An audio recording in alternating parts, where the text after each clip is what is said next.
Hey everyone, it's high time I made this video. I have apparently failed to convey what happened to me medically about a year and a half ago. And so I'm running into a lot of people as I go out now that are saying, "Oh, what happened?" So I wanted to make a video because this is a lot to write, and I wanted to tell you what happened. It's going to be broken up into four pieces: medical, political, because there was a huge political part of this that shouldn't have existed in my life, social, and my mental health and where I'm at today. So medical. Now, a few years ago in 2019, I had a heart attack. That heart attack was the result of a food allergy that I had been saying I had had for years. Get into why that wasn't treated in a little bit, but eventually I ended up having inflammatory markers so high that I just, threw a valve and had a heart attack. Perfectly fine. Had some issues with COVID, but those, other than just it not being handled well, those were resolved. And then in September or October of 2024, I started to get what I now know are bouts of vertigo. And if you haven't had vertigo, then you don't know what it's like. Your inner ear is not a sense, it is part of your neurology. So when your inner ear says you are falling backwards, you just are. It doesn't really matter what your eyes are seeing.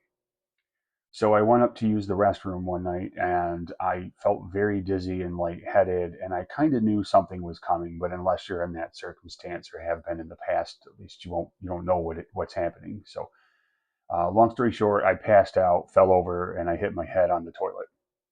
Um, did not know what happened. Woke up with the room spinning and felt really sick, ill, yakking everywhere. Had very difficulty seeing, but I just went to bed because I have not had any good experiences with the healthcare system. About a week later, I had the same experience, except for I got up in the middle of the night. I went to the bathroom, and on my way back through my hallway, I was walking past the top of my stairs and felt it. And this time I said, "Well, you better fall this way," and fell just so I didn't meet my maker. And I smacked the left side of my head on the hardwood floor from 6'4", and also dislocated something in my shoulder that it hurts, but it's not enough for me to go worry about.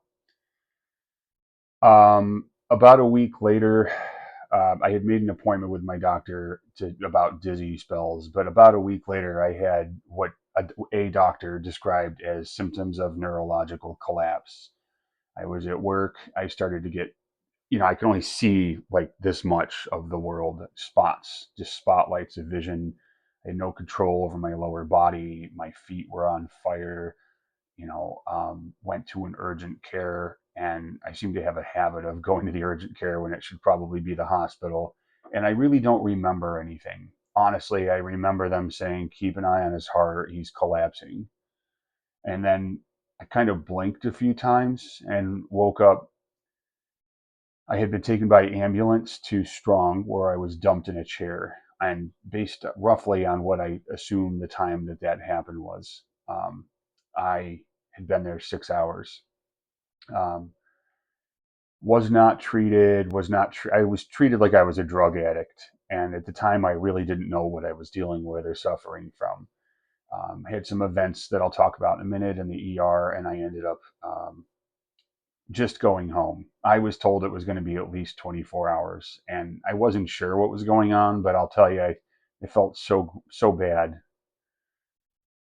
So I ended up seeing my doctor because I had made an appointment about the dizziness, and my doctor was deeply concerned and took a CT scan of my head, which luckily happened immediately. There was a new imaging center that just opened that really had no patients, so I kind of got in almost same day. And they found I had brain swelling, excessive cerebral fluid, and contusions of my left ventricles in my brain up here. So then I started hearing about all these strange and weird medical things, IIH, intracranial hypertension, um, those sorts of things, and I really didn't know what was going on. So my doctor sent me to physical therapy, and I got treated for vertigo. And the reason I got sent there was in the time that I had been dealing with this. I kind of put two and two together positionally if I laid my head back that I had vertigo. Tried to keep this video short, sorry. Um, and then slowly but surely, I ended up at a neurologist. The neurologist said, "Oh, you've got vertigo and migraines." And I'm like, I don't think they're migraines. Migraines don't show up like that on a CT. And basically argued with him about it. Now, I'm going to tell you, I told several people, I told the hospital, I remember saying, why are these people being taken in before me? I've hit my head twice and I've lost my vision in one eye. You know, it was coming, going. And I told my doctor, I told the physical therapist, I told the neurologist. At no point did anybody say, bro, you had some concussions. So fast forward about 6 months later, I'm still doing physical therapy and everything, and I start to become aware that I have what I've diagnosed myself with, post concussion syndrome. So I have little strange things that I get to deal with. One of them is I no longer have the autonomous forward. I have to keep both of my eyes looking straight. You know, I sometimes fail at that, and I get a lot of shit for it. I get really strange headaches, tons of neck pain, a lot of GI problems still a year and a half after the incident. And I'm just waiting on availability for a doctor now that I figured out what the problem is. So, long summary short, I fell, I hit my head twice due to vertigo, and I've got post concussion syndrome. I'm pretty sure I'm going to be diagnosed with that. I've ran this across a few people in the medical field that I have seen, and they have said that sounds exactly right. You really need to go see a concussion specialist, which is what I'm trying to do. Now, on to the political, which only matters because of the social. The moment this happened, in fact, several times prior, where I or someone I love have had an issue with the medical system, it's been a frustrating experience interacting with people in the community. It's a pissing match. So a lot of you know that I consider myself a European style socialist, and a lot of my identity has, at least in the past, been built around trying to improve the world so that we all have better access to healthcare. But one of the things I learned through this, when I bring up my experiences, for example, I told my doctor several times that I thought I had a food intolerance, and she kind of joked and said, if I had $1 for every white person that says they have a food intolerance, I'd be rich and I wouldn't have to work. When I was in the hospital, I came to, and about 45 minutes later, a woman, a person of color, came in, sat down, walked in. She said, I just want to see a doctor. She started punching the table and saying, I know you're not going to make a black woman wait in this ER, and was taken back immediately. Now, when I hear things before I lose consciousness about neurological failure and whatever else, and then I'm told to sit down and basically it's none of my business why other people are being brought in ahead of me, I start to say things. That's my experience. Except for when I share that experience, I am awful and racist. It's one of the things I learned immediately. When I complained about my experiences, I was trying to do so as from the perspective of, hey, we can make the world a better place by me sharing my experiences. It's a lot, honestly, my experience has been a lot of times white folks are the ones standing in the way of trying to change some of these systems. So I thought it would be helpful for me to share my experiences and say, I, as a white person, have had these problems too. What I learned is that you cannot say that. You are not allowed to say in certain spheres that you had a problem too, because you are the problem. It is not white people that have a problem with the healthcare system, it's everyone but. And this really kind of got under my skin because this is not the first, second, or third time that I've experienced this sort of response. Now, to be clear, I'm still a European style socialist. I just don't think anyone in the US actually is. I think they want to be at the top of the list of the current system. I don't think they want to change the system. When you are told that you are making things up or that you shouldn't matter because you are white, it sort of pisses you off. I had people spread my health information, which I shared, but then they ran it across someone that said, "Oh, he wasn't told that. I was there. Yes, I was." Period. I don't really give a crap what your friend says. I was there and that's what happens. And I'm not saying that to put myself above anyone else, though I was accused 3 or 4 times of recentering myself in a system that desperately needs to get rid of people like me. I said that because I wanted people to know that even I've had that problem and it's serious and we need to change the system. But what I learned is that there's a narrative that needs to be followed. When I was seeking out social support, there was a narrative that I had to say, and that was simply that other people have had it worse and that I need to sit down. Now, that's not the reality I lived, and I'm not going to. That I've said that alone makes it clear that I've questioned my own reality because of this. So I have avoided people that have had that response to me.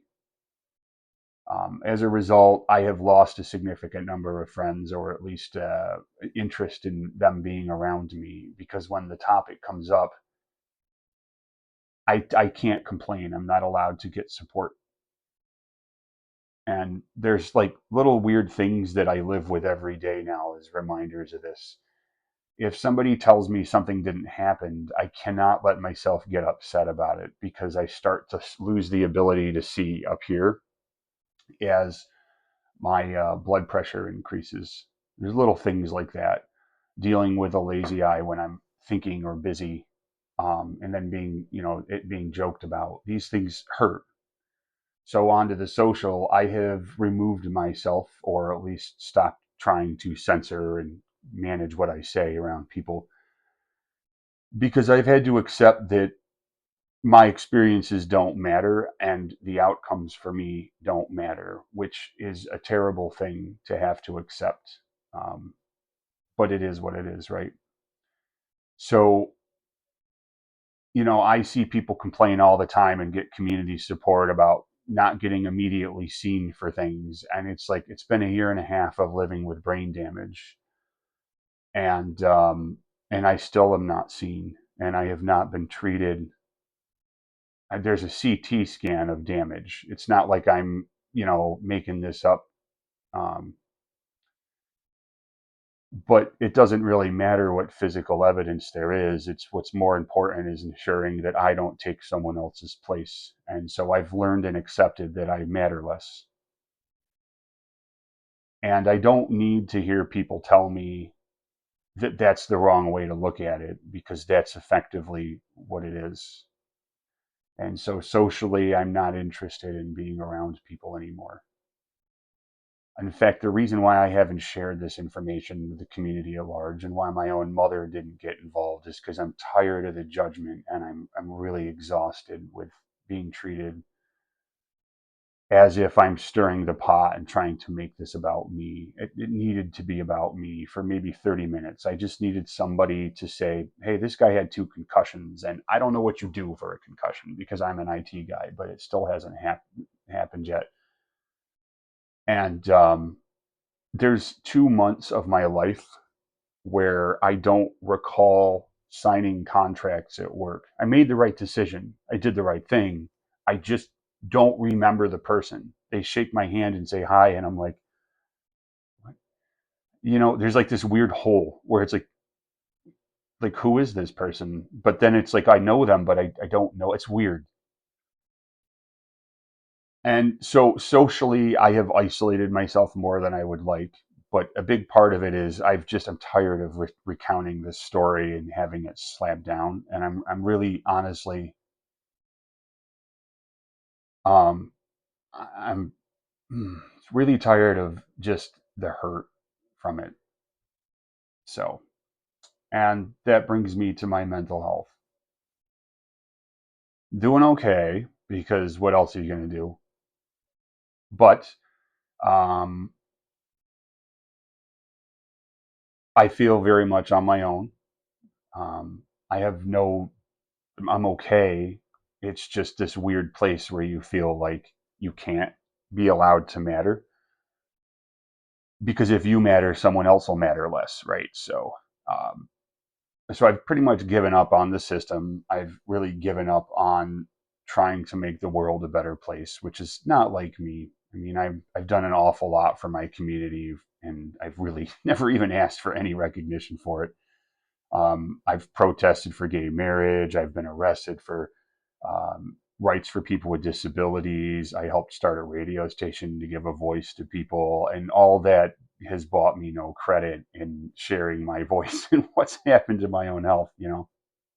So I'm trying to preserve where I'm at right now. I'm in a good place in life, and if you take stock of the things you have instead of the things you don't, you'll often find that you're in a better place than you think you are. But I still have incredible sensitivity to, like, this is a subdued light. I get headaches from light still. Uh, One of the reasons I don't like four wheelers is because they just interrupt my peace. But the bangs from the four wheelers like reset my brain and make me feel like I'm in a terrible survival situation for just a half second. It's like a shot of lightning going off through my head.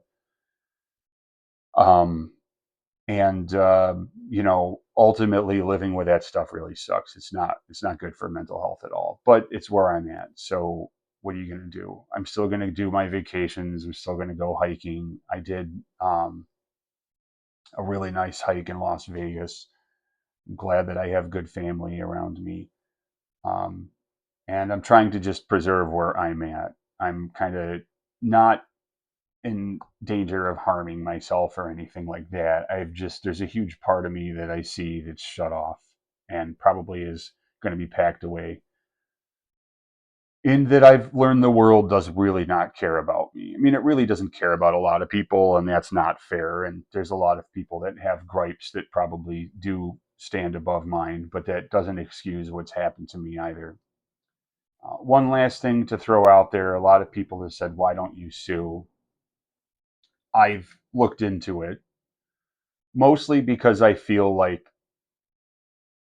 there was a video that went around TikTok a few years ago of a black guy and a white nurse, and he kept saying, "Ma'am, I have a concussion," and she was like, "Oh, you're drunk." And 50% or something of all states came out and did a full investigation to confirm that none of that happened in their state. And it's like it was a TikTok video, it was a joke. When I made the complaint, the state didn't care. Strong was worried about whether I was going to sue. Nobody cared. Nobody. So I'd like to see this fixed for the next guy or girl that gets hit in the head.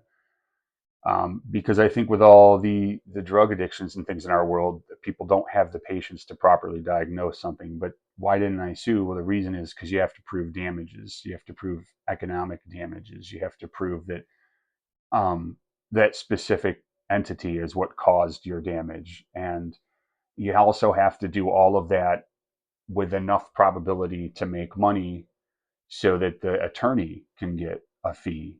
They want to make money, not 25 bucks, not 150, grand. They want to make $1 million on such a suit.